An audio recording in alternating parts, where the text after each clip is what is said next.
Hey there, folks. I'm Matt Hansen, And I'm John Johnson. and you're listening to Planes, Trains, and Comic Books, the podcast where we discuss favorites we've reread, comics we want to read, and everything in between. And here's the comic we picked this week. Hey there, everybody. Welcome back to another episode of Planes, Trains, and Comic Books. Today we're doing the fanciful, the children's-ish story, the fantasy-based book, Bone, which has a dirtier name than it should. Yeah, then it leads on to be. Or it sounds dirtier than yeah. But this is like it starts off more like a kid's kind of fantasy book, and this was a series by Jeff Smith. He did the art and he does the writing, and it's from 1991. It's a series you might not have heard of, or maybe you have because recently Scholastic. Well, I say recently, but in the mid 2000s, Scholastic got the rights to reprint them in color because originally they were black and white comics because they were self-published and everything. And so now that made it pretty popular because they're on all the shelves in like fucking Walden Books and not Borders. What is That's it. Books a Million. Those aren't around anymore. What are those other bookstores? They have not half price. Barnes and Noble. Barnes and Noble. Barnes and Noble. There you go. And then like Amazon and all those places, they have the color versions too. So I'll just spoil how much I liked this. You might be able to guess my rating from this. I went and bought the complete edition of this after reading this first volume. But it's the black and white complete edition. Nice. Because I liked this so much. That's just a kid at heart. It was weird because I read this when I was like 20 when it first came out in these color volumes, and I was like, I don't give a fuck about this. Like, I'm sure it's great, but I just don't care. Well, didn't you say something like, wasn't this one of the comic shop too? They were like, this is a really good like comic for everyone. Yeah, I mean, this is kind of, I would sell it like that at the store, but I never really bought that or like cared to. So here's a dirty secret about selling stuff, John. Sometimes you lie to the customer about shit that you know is good. Oh, please. Like, it's stuff that you know is good, but stuff you didn't like. So I might hate this Batman story, but I know. But if it's in their hands and they're interested, that's my favorite one. No, that's not what I mean. What I mean is, but it's a critically acclaimed, everybody else likes it story. So chances are these people are going to like it. So you just go, yeah, man, that's a great story. Everybody likes it. It's great, blah, blah, blah. And that's kind of how I would sell Bone to people. But like, knowing that it's a fantastic story according to everybody else, I just didn't give a fuck about it when I read it the first time. And I only read the first volume. This is the volume we're doing now. The first volume is called Out from Boneville, which also makes it sound way dirtier than it should as a children's or young adult fantasy comic book. But yeah, now Bone, you might be like, what does that mean? What is it? Well, that is the name of his family / race. I don't know. So there's a dude named Bone. His name's Phone Bone, his full name. His last name is Bone. So him and his cousins, he's got two other cousins. They are Smiley Bone. Well, they're these like white. They're kind of like blank slate characters. They just kind of look like white humanoid shaped people, kind of like Casper. Yeah, I was like, they look like a cross between Casper and like Shmoo. Yes, there you go. Like from back in the, which also sounds dirty. So there's just too much dirty stuff going. So, but yeah, so their last name is Bone. They look like these kind of like white humanoid marshmallowy kind of guys, and they look cute though. They look cartoony. Look great as like little adventures that you could put yourself in as a reader. And then that sounds bad too. Just too many bad analogies you can make here, but you could imagine yourself as, we'll say that instead of putting yourself into, you can imagine yourself as one of these little Bone characters. So but yes, like you were saying, the one cousin is named Smiley Bone, and he is the idiot of the three. Then there's Phony Bone or Phonesible P Bone. Yeah, Phonesible P Bone, who is the shyster. I don't know if that's allowable word. But he is the richest. He was character. the richest. He was the richest character. In the town of Boneville. Boneville. I almost added an R in the middle there. Bonerville. Of Boneville. And some things happen. Yeah, so he is he's like the Scrooge McDuck, I guess you could There say. you go. That's Scrooge is a good character of this town, of the Bone brothers, or cousins, I mean. And I always wanted to say they're brothers, but they're cousins. So I'm like, you just make them brothers. That would have been easy. Alliteration too. Bone Brothers. Yeah, exactly. Maybe there's like another. That sounds like another comic book. Maybe. Yeah. Maybe that's why they couldn't call it that. Like there's some '80s wrestling comic called The Bone Brothers or something. You know? I don't know. But that also sounds like the like a young adult's book of like some two kids that like go on adventures together. Well, Hardy Boys, something like that.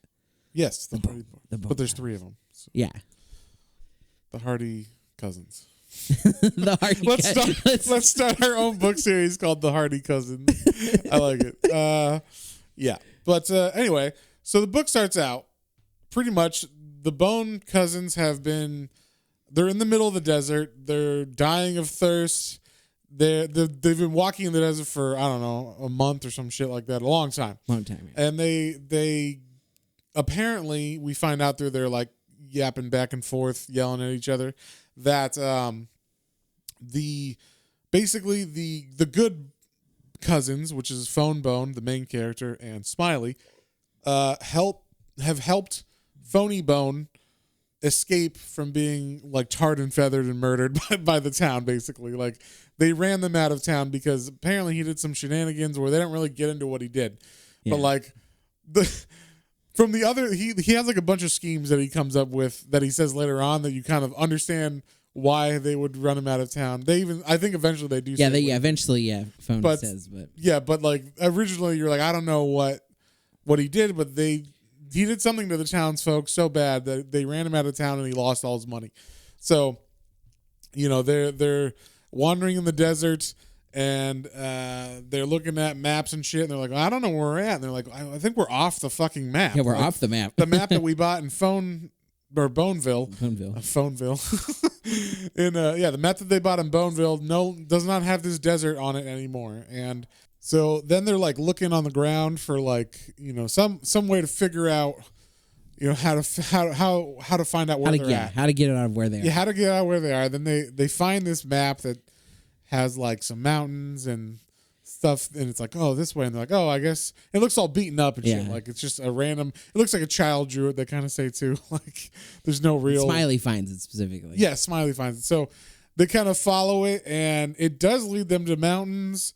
But before that kind of happens, they get like overwhelmed by this swarm of locusts, and all of them get separated. Like Phone Bone has to run and jump. Phony and Smiley, you know, I think Smiley just stands there and takes it, but Phony jumps as well. But they all go to different areas, and as this swarm like totally blacks out the sky and them and around them and everything. So, so then they get separated. Phone Bone falls down a cliff, and then I like this part where they introduce there's like a dragon that that finds him down here. Like he falls down kind of like in like a Grand Canyon area. Yeah. And it's all shaded and everything. And you just see like he walks by a cave and these wide eyes open and look at him. And then like he turns around and the eyes are closed. Yeah. And so like he doesn't see That was fun pages. Yeah, that was fun. And then Bone's like looking for his buddies or his cousins and he can't find them. And he's like, oh my God, like they're gone. And then he sees like a cigarette butt or a cigar butt. And Smiley always is smoking a cigar. Now, you can't have characters smoking cigars anymore in comics for kids. Not for kids, especially, yeah. But this is this is still in a Scholastic book. I'm surprised they didn't make him like edit that shit out or whatever. But they never showed smoking actually. So maybe I don't know if back in the day they showed smoking. He just holding it in his mouth. Yeah, it's just for flavor. They bite it for the look. He don't light it. Exactly. To quote the Will Smith. Exactly. And so. So Phone Bone is like, okay, I got to get out of here. He climbs the cliff, then finds that cigar. Then he's like, okay, I got to follow this map because he was the one that ended up with the map. And he's like, okay, just, you know, climb these mountains. And he's going over them. And then, like, as he's sleeping, these two creatures come up and they're like, oh, is that him? Is that the one we're looking for with the star in his chest? And for reference, Bone doesn't have any clothes on, but Phone Phone Bone doesn't have any clothes on, but Phony Bone has a black shirt with a gold star on his chest. Yeah. That way you can always tell them apart. Besides the fact that Phone Bone has like evil eyes all the time. And then Smiley's a little taller than both and skinnier than both, and he's got like kind of like a patchwork vest and a bowler kind of hat on. Yeah. And he's smoking. So that's it. And so these creatures, they look all furry and like they don't look terrifying at first, but then you see they have like very sharp teeth and big mouths and stuff, and they're like, is this the one? Is this the one we're looking for? And they're like, no, he's supposed to have a star on his chest. And I'm like, oh well, we'll just eat him.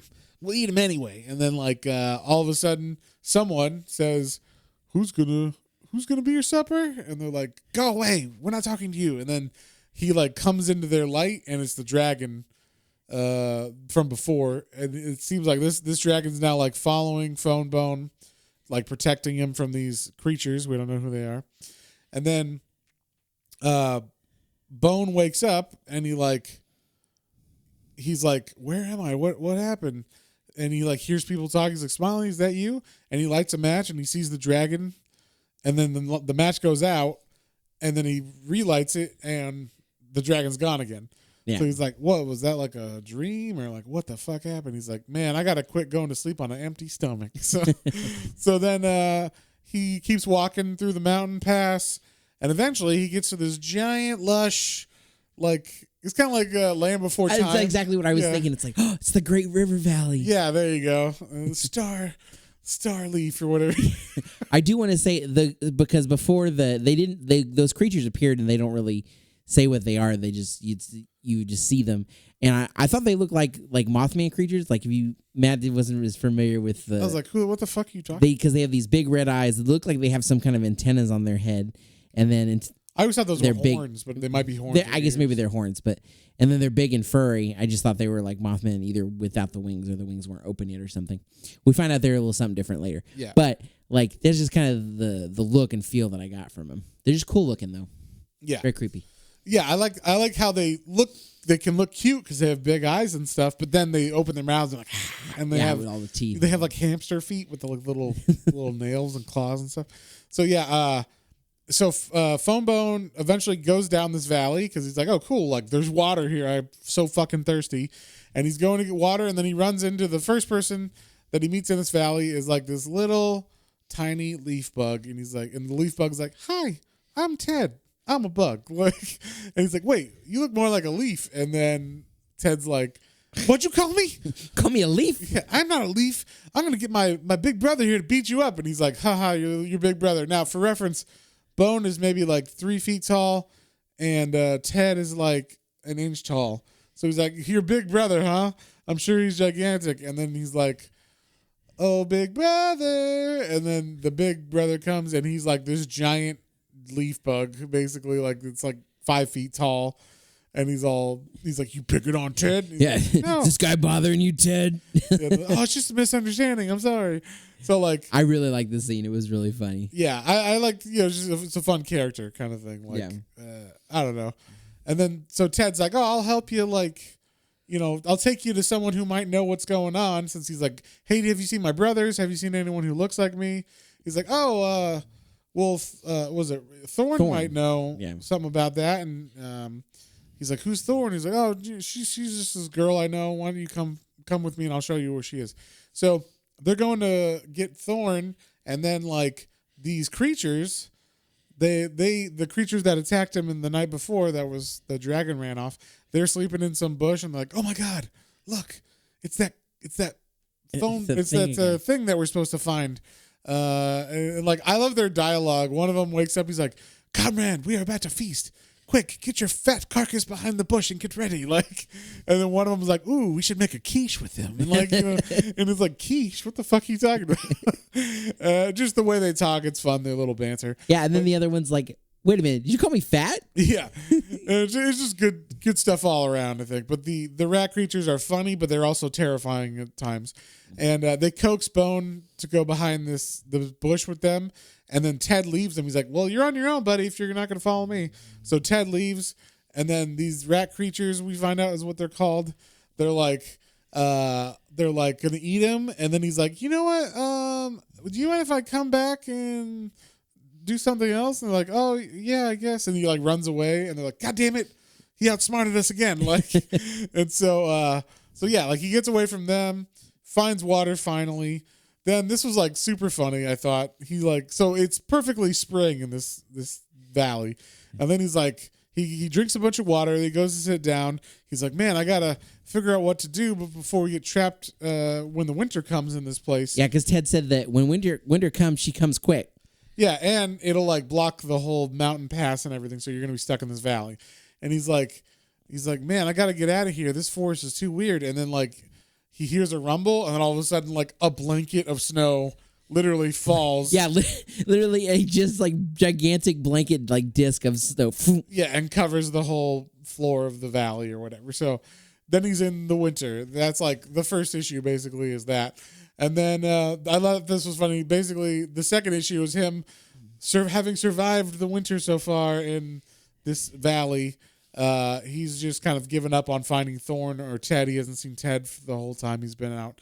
So he's had to learn how to like Johnny Appleseed himself, around this winter valley or whatever. So he's made friends with the local possum family, and which I thought that was a cute, like fun thing. Mrs. Possum, and she's like, "Hey, you mind watching my kids today?" I thought that was fun. I was like, "Wait," she's like, "I'm gonna go visit the hedgehog," and I'm like, "Wait, she going to get fucked by the hedgehog?" That's her. Yeah, it's her main squeeze right now. I don't know, because it looked like the hedgehog was a girlfriend of hers. Like, I don't know, but either way, she can. Maybe she swings that way. She can love any animal she wants to. Sure, she's a poly. She's poly and yeah, demi-bi or whatever. So. But love is love. Yeah. So yeah. Anyway, he makes friends with these possum family while he's over there, and while he's watching these possum kids, the rat creatures attack the kids, and he's got to protect the possums from the rat creatures. So then we kind of find out the rat creatures are kind of common here, and like people are aware of them, and they're a problem in the valley. And it's not. We see the same two every time. But like, there's more. There's a lot more of these things, and they're like kind of like they're like if you're comparing this to like Lord of the Rings, they're like the orcs of this area. Yeah, of the area or whatever. They're like the foot soldiers of the bad evil thing we're gonna find out about later. But yeah. But we always see the same two, and they always have fun banter between each other, which is fun. Adds a lot of humor to this whole thing. So he eventually is able to escape them. I thought this was funny. As he's running from them, he's like, I'm going to jump from this like rock onto this small, tiny branch, this weak branch. He's like, those rat creatures would have to be pretty stupid to follow me on this frail little branch. And then they jump. The next panel is them like having jumped and grabbed onto this frail little branch. He's like, stupid rat creatures. So then they all fall and fall in the water, and Phone Bone has to get out of that situation. Then, of course, the dragon finds him again and saves Bone, and he's like, hey, how come you're like following me? Are you protecting me? And the dragon's like, got a problem with that kind of thing? Like, what's the problem? And then he's like, why don't you just breathe fire on them? You're a dragon, you breathe fire. And he's like, yeah.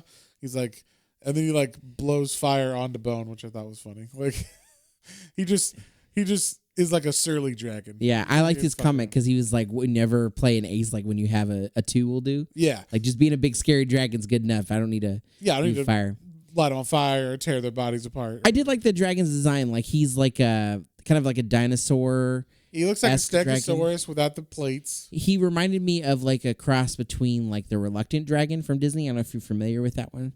No. So it's a dragon that doesn't fly either. He's just kind of like a big, clumsy. Yeah, this one doesn't have wings, as far as I can see, at least. And then he's got these puffs on the end of his. He's like a smooth, like reddish dragon. And he's got these little bitty like puffs on the end of his ears. Yeah. And there was I'm blanking now. There was another one that kind of reminded me of a little bit too. But okay. Pete's dragon. Something like because he's got a full head of hair. Yeah, that's true. But he's fun. It's a fun design though. Yeah, it's a good design. It's like a good cartoony design. Anyway, Phone Bone is able to save the possum children, and then they're like, oh well, why don't we take you to Thorn? We'll show you Thorn. And then he is able to see Thorn finally after like Ted left him and everything. He's been stuck in the winter. He's like, geez, thanks. This is great. then he finds her and she's taking a bath in the hot springs, I guess.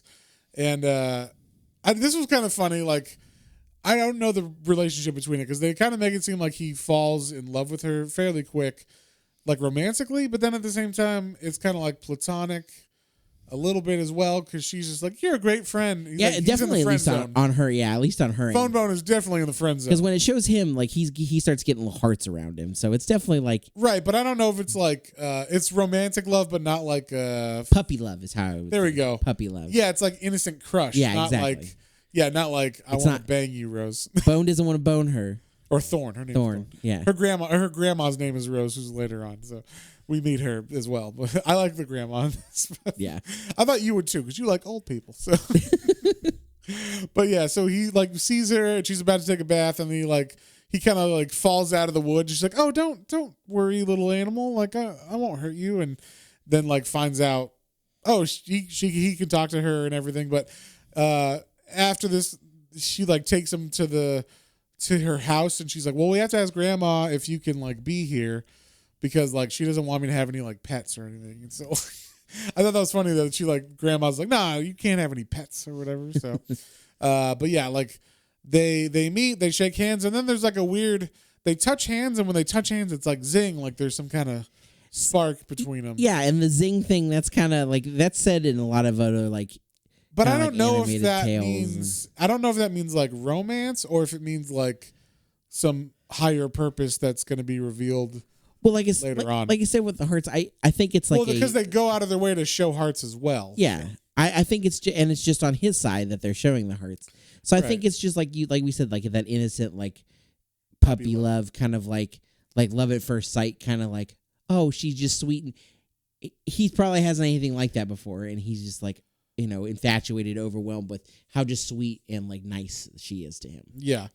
Well, and so anyway, she takes him back to her grandma's house, I guess, and he falls asleep for I don't know how long, but when they do that, when he wakes up, it's not winter anymore. Yeah. So I was like, man, you sleep for like days or months, but then it must have just like kind of like winter comes fast, it must leave fast as well. Too. Yeah. So and then we see like. Phony Bone is actually walking through the forest now, and we found him alive. But yeah, like we said, he walks outside. He's like, "Wait a second, there's no winter anymore." So like, yeah, he totally missed that. So yeah, and then he's like, "Okay, well, I gotta find my cousins and shit. Like we got to figure out what we can do to do that." And she's like, "Oh, I'll take you to the village. They're probably there." Yeah, Barrel Haven. Barrel Haven. There's gonna be like some kind of fair or festival there. Yeah. I thought it was funny though. Her grandma's supposed to like race cows. Races cows. And so like she runs against cows, and there ain't no cow in the land that can beat her or whatever. But and the one thing I thought was interesting too is like they were talking, and she's like, "How have you been able to survive out here?" And he's like, "Well, I almost got eaten by these rat creatures, but this dragon saved me." And Thorne's like, "Oh yeah, I know about the rat creatures. Like they're crazy around here." There's no such thing as dragons, though. Yeah, and also cute. Don't mention that part to Grandma. Yeah. Or she won't let you stay here because she'll be like, you're crazy. So, like, it's weird. Like, everybody else doesn't believe in dragons, but Phone Bone's seen him. So, yeah, he knows he's real. And then we also see that, like, in the woods, Phony Bone, the bad brother. One with the star on his chest. Yeah, that's the one the rat creatures are looking for. And he also runs into the dragon and sees him. And then he's just looking for his brothers. And finally, he just happens to run into the grandma Rose, and she, it's funny because she's like, yeah, you can ride with me or whatever, but like, he like pisses her off basically. Yeah, he's very rude about. I mean, he's very brash with everything he's talking about. Like when he talks to the dragon, he's like, well, are you gonna help me or not? Because the dragon's is kind of being like. Coy about things. Yeah, and like... He's like, well, whatever. I'll find my own way. Yeah, and then Ted helps him out to find the grandma. And then when he's talking to the grandma, he's super rude to her. And he's like, I don't want to ride your stupid cows. And she's like, I'm going to beat the fuck out of this guy. Like... Yeah, she almost rolls up her sleeve and like cocks a fist. And, and then we hear all this ruckus coming out, and then we see Phone Bone is like riding. Well, we don't see what happens, but they kind of describe it. Basically, he's riding a cow trying to get away from her, and she's chasing the cow and grabs it by the tail, and then Phony Bone flies forward, having the cow having stopped. Yeah. And then he flies into into Grandma's house where Thorn and Phone Bone are. Yeah, so finally, two of the cousins are together, and they're like, "Oh my gosh, can't believe you're still alive!" And so they get to stay at this grandma's house. We do find out that obviously Phony Bone is like a dick to everybody in this place. So like he does everything you're not supposed to do. Like right away, Rose made a pie for Grandma. He's like, "Oh, apple's my grandma's favorite kind of pie. I'm making it for her when she comes back from the village." And then Phony Bone's like, right away when he gets there, he's like, "Anybody else want any of this pie?" And he like shoves it in his mouth, and then he shoves it in Bone's mouth to try to hide it once he realizes like, "Oh, I wasn't supposed to eat it." Yeah, you better not be eating any of that pie. Yeah, and he's like, "Oh no, not us!" And he like shoves it in Phone Bone's mouth. So it's just funny, like you can see, like he makes bad impressions first right away, and the because of him being like the kind of Scrooge's character too. It's like I know the Grand says that they can stay there, but they have to stay in like the little barn kind of shed outside, and he's like. Yeah. He's like, I'm not staying out here in the hay or whatever. Yeah, not only that, I don't work or anything because she's like, you got to do chores and stuff if you're gonna stay here. And the funniest thing I thought, that like right when the next issue starts, they're like, it shows them milking cows, and he's like, that's the second. Phone Bone's like, you see like milk spilled. He's like, that's the second pail of milk you spilled in 2 days. And then Phony Bone's like, well, I can't help it. It's a disgusting way to get milk. And he's like. It's the only way to get milk. He's like, well, it's disgusting. Like, I usually just get it out of a store or whatever, you know? So you just see, like, he doesn't know what he's doing. And then I thought this was hilarious.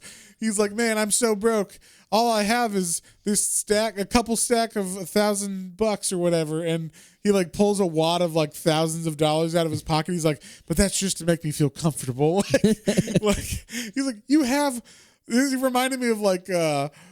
Dumb and Dumber when he's like, oh, my hands are freezing. He's like, oh, why don't you take my second pair of gloves? My hands are getting kind of sweaty. And he's like, you had second pairs of gloves this whole time? He's like, yeah, we're in the Rockies.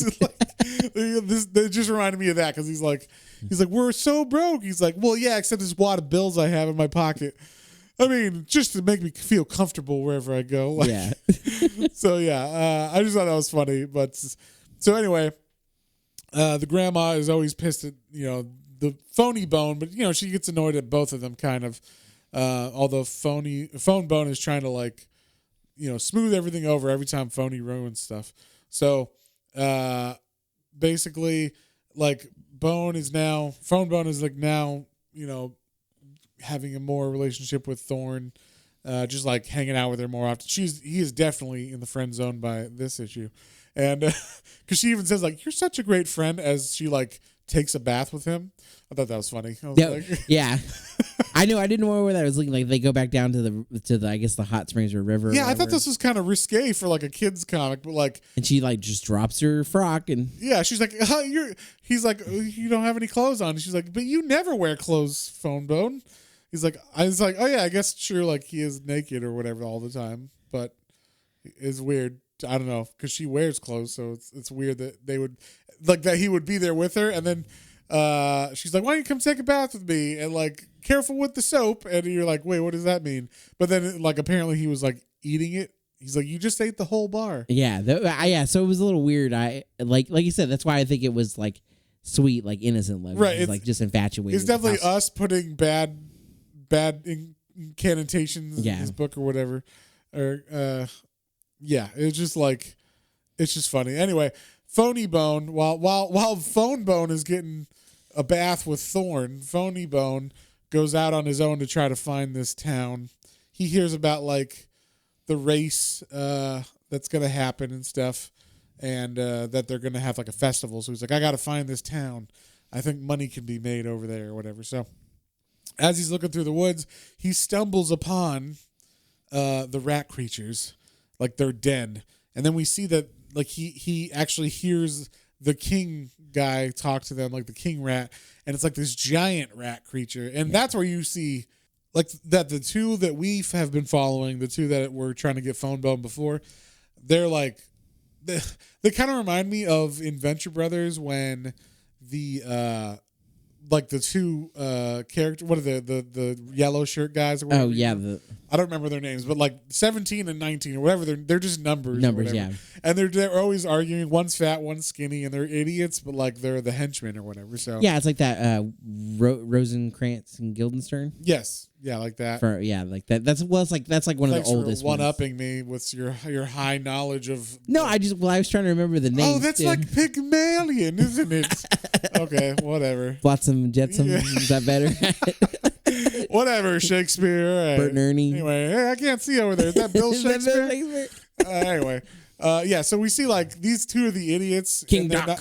They're not representative of the rat people as a whole. Yeah. Because the rat creatures as a whole are more like King Doc, who's this big fucking rat who's got like the scepter that looks like he's gonna bash your skulls in and shit. And he's like, we must find the one with the star on his chest, like, and I always have these fun reading voices in my head or whatever. So, like he's just telling him we have to find these fucking phone bone people. You should have got the one that didn't have the star on his chest, you idiots. Like, we're looking for the same people. If you see one that looks similar, he might know where the other ones are. You should have captured him anyway. Yeah, you idiots. So he calls them idiots. Then we see that Phony actually knows, okay, now they're looking for me, kind of thing. Yeah.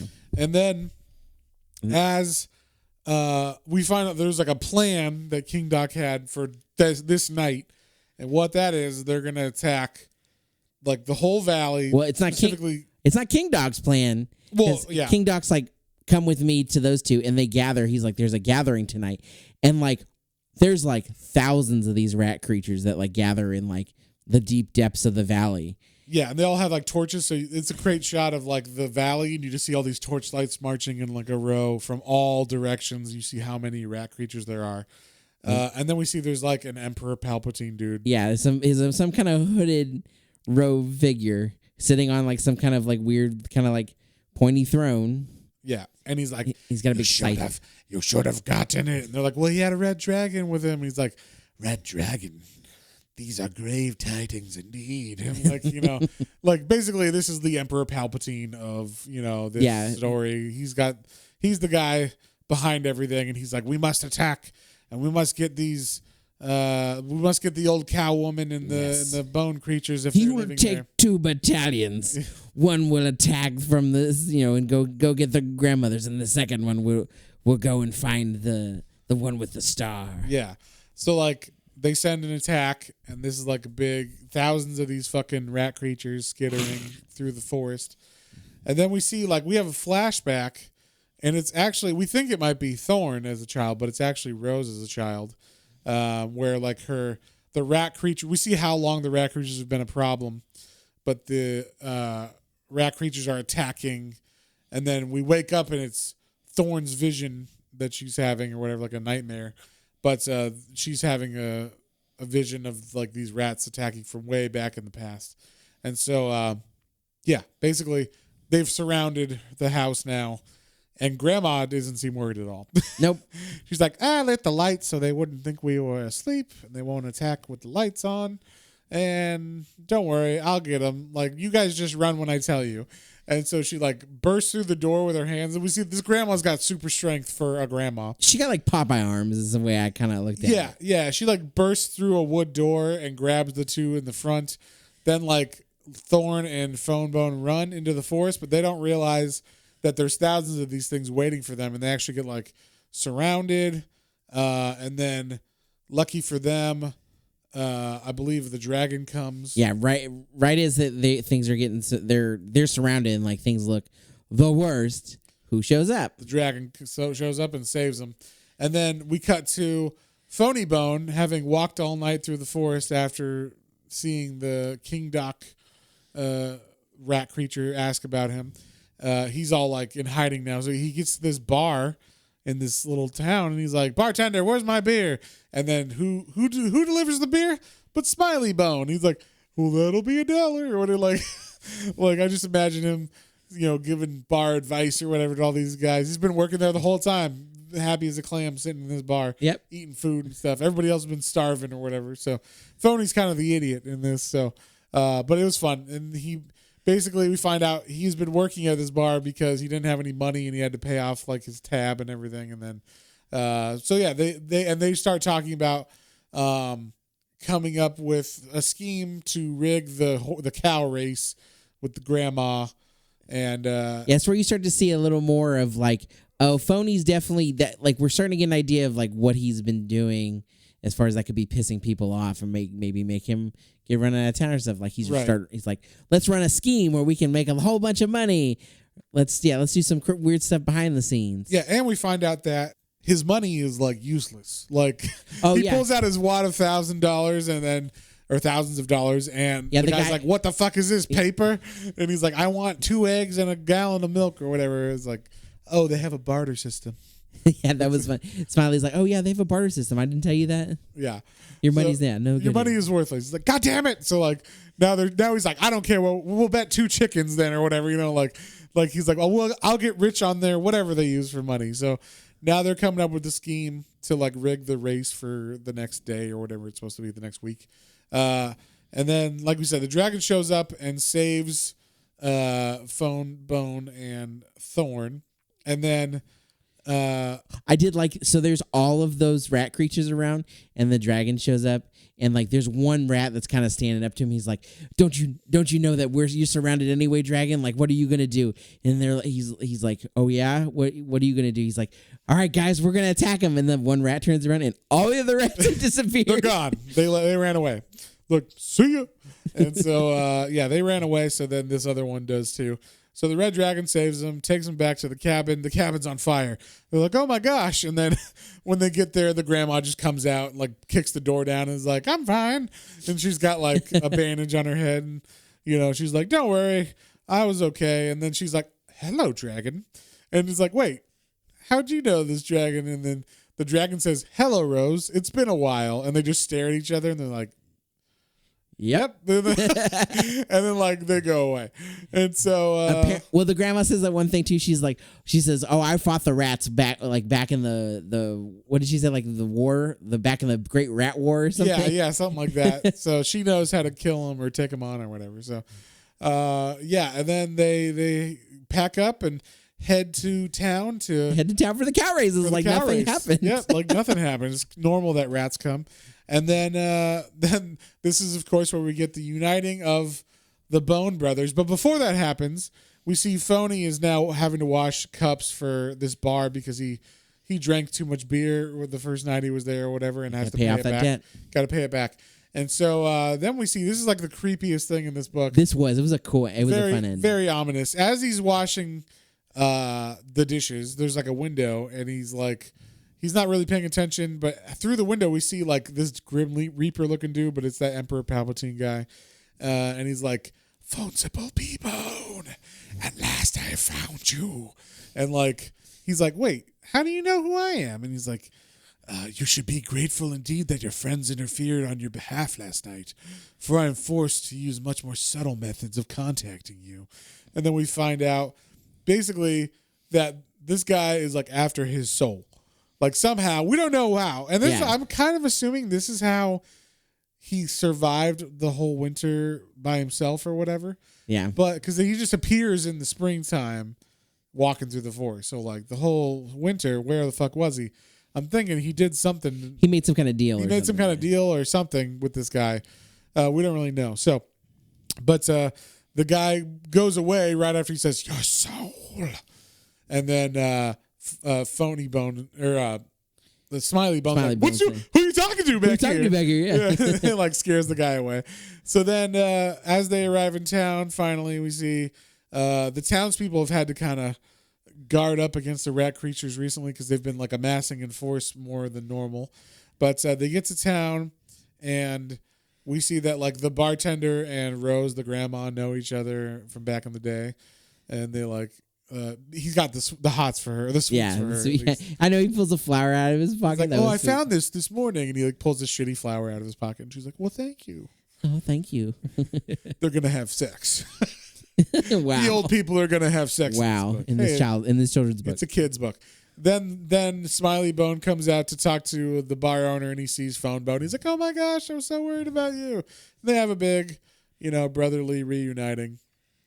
And that's pretty much it. But then right before, you see that right before that, you see right before the end, we get an ominous, like voiceover or narration by the Palpatine guy, and it says, "So once again, small one, your friends have come to you, but make no mistake, we will complete our transaction.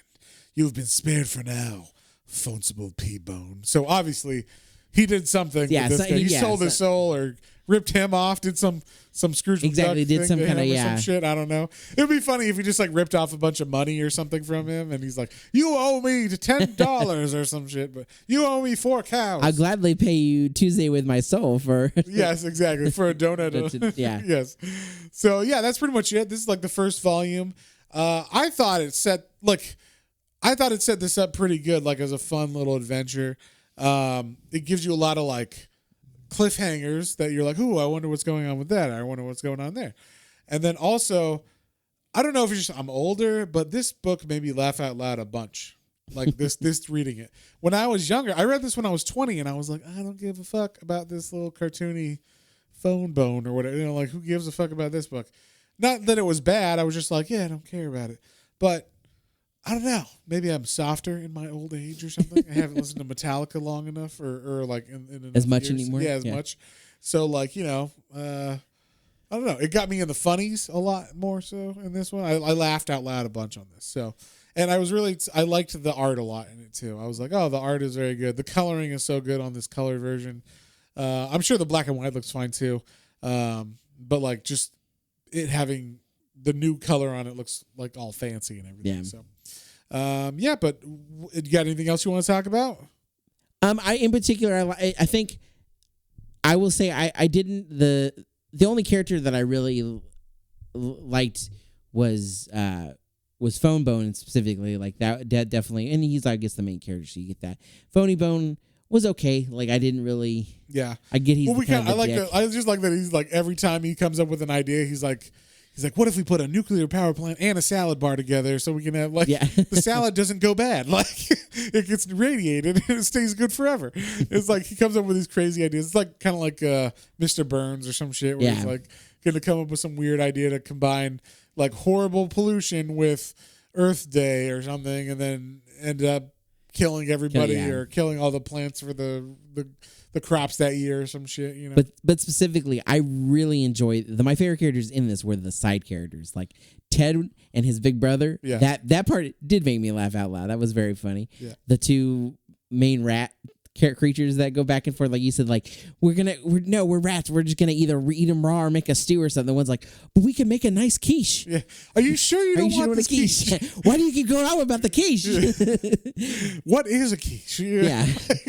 So the little things like that were definitely fun, and the grandma was fun too. It's like I'm gonna sock you one if you keep talking. So yeah, I liked all of them. The side characters were definitely, I think, the thing that kept me like really going with this one. Yeah, I think I told you before we read this one, like it's like The Hobbit, and I meant that or like Lord of the Rings. I meant that in like the first 2 chapters are introducing what a hobbit is, introducing the main plot point or whatever. It's going to take a hot second to get started. That's true. And that's one thing I'll mention is that I looked through the acknowledgments and the stuff in the end of the book. And the one thing I did notice is there is a big map in the back of this book, very reminiscent of like Middle Earth, and it shows like the Boneville, and then the mountainy area, the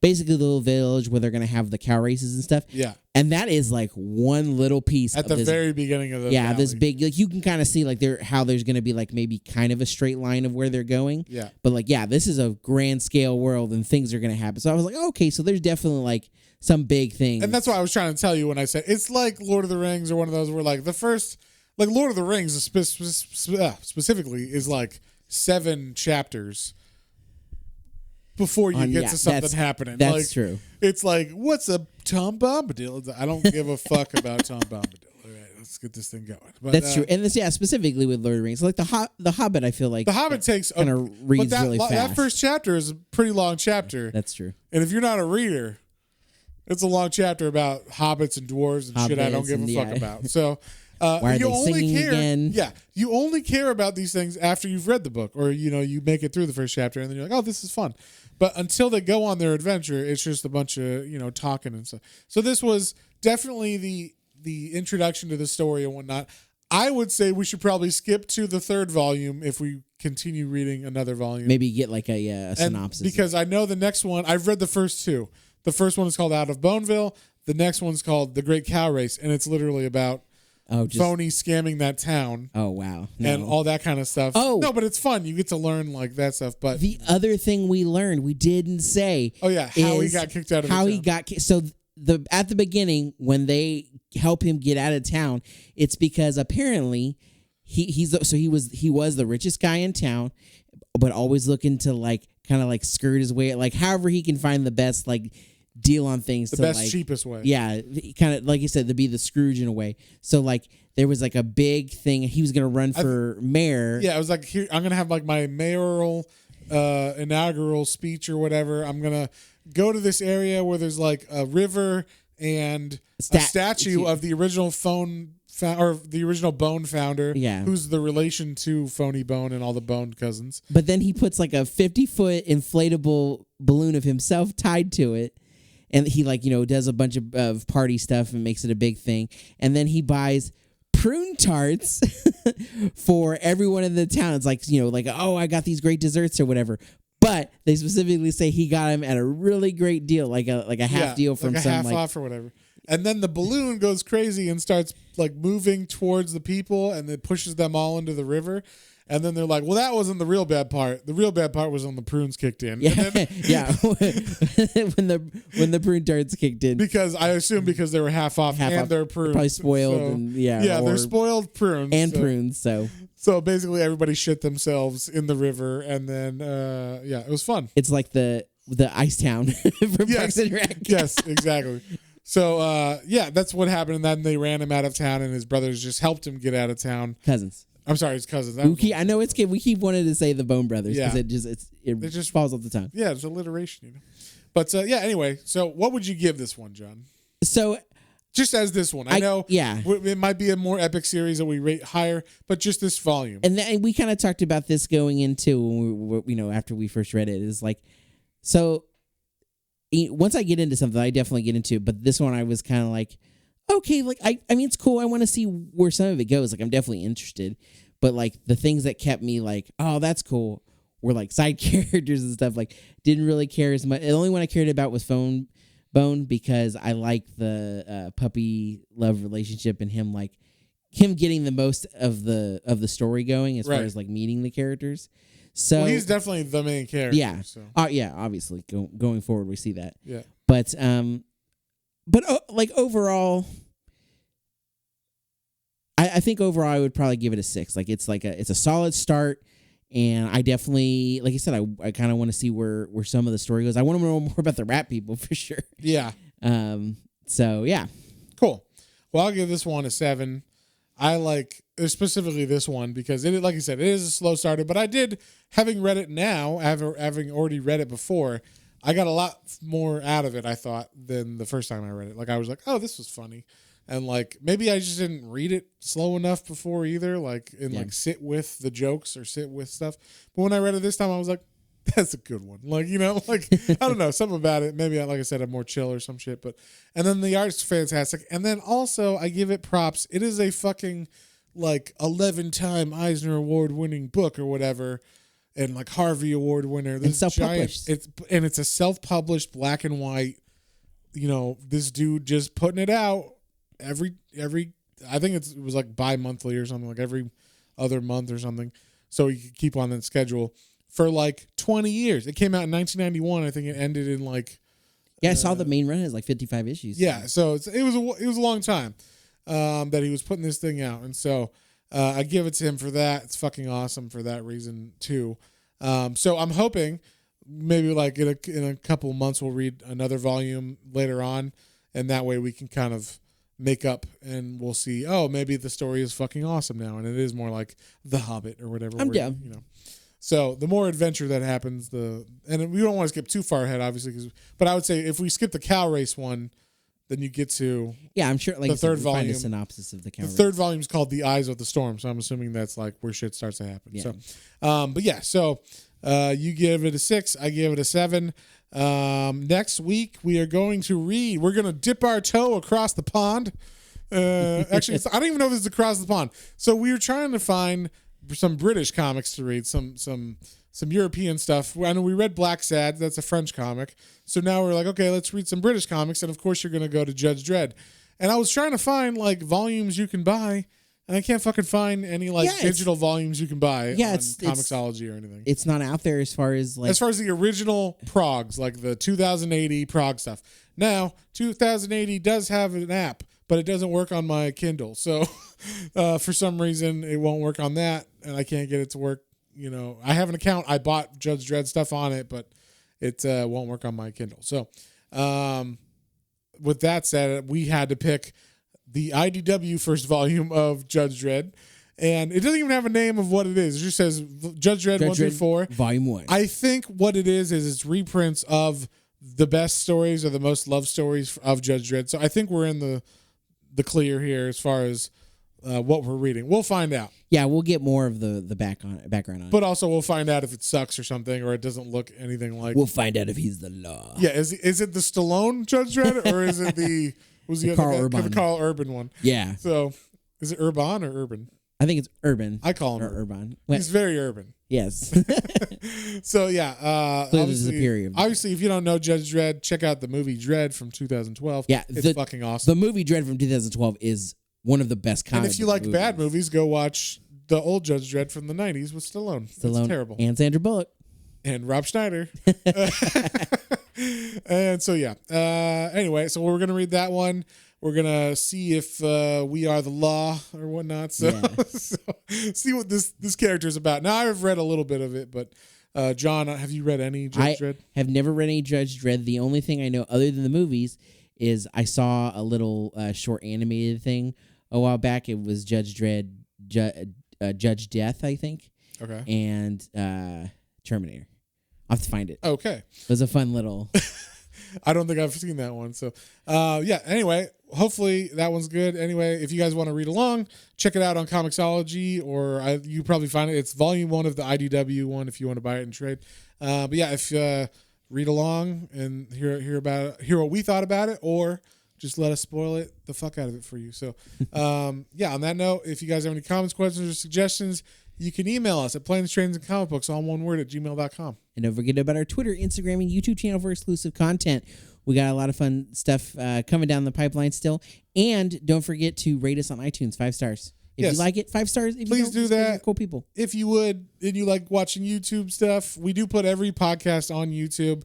I put every Matt's Minis on YouTube, and I do like a weekly or a bi-weekly vlog. Every 2 weeks I'll do a vlog. What I've been reading, stuff that's besides the podcast. So I read a shit ton of stuff and just like keep up to date with that. And I would like to hear what you guys are reading. You know, so if you like that, subscribe to it and comment. We'll get a dialogue going, and and eventually when we reach enough followers or subscribers or something, we like to do like gift cards on Comixology. So we're coming up on our 3,000 likes on we're Facebook. gonna have 3,000 likes on Facebook and 2,000 followers on Instagram. So and we're almost we're at 60 almost, or we're at 60 on YouTube for subscribers. So if we get to 100, we'll probably do a giveaway on that one. Yeah, definitely. So just follow us, and hopefully you'll win some fucking free cash from Comixology. Yeah, get some comics that you've liked that we've read, or get some new ones that you want to try. Yeah. So anyway, we'll see you on the next one. Bye. Well, folks, hope you enjoyed that episode. If you did, and you'd like to follow us on social media, our Facebook is Planes, Trains, and Comic Books, and our Instagram is @Planes, Trains, and Comic Books, all one word. And be sure to like, share, and subscribe for more recommendations to add to your weekly pull list. Thanks for listening, and we'll see you next time.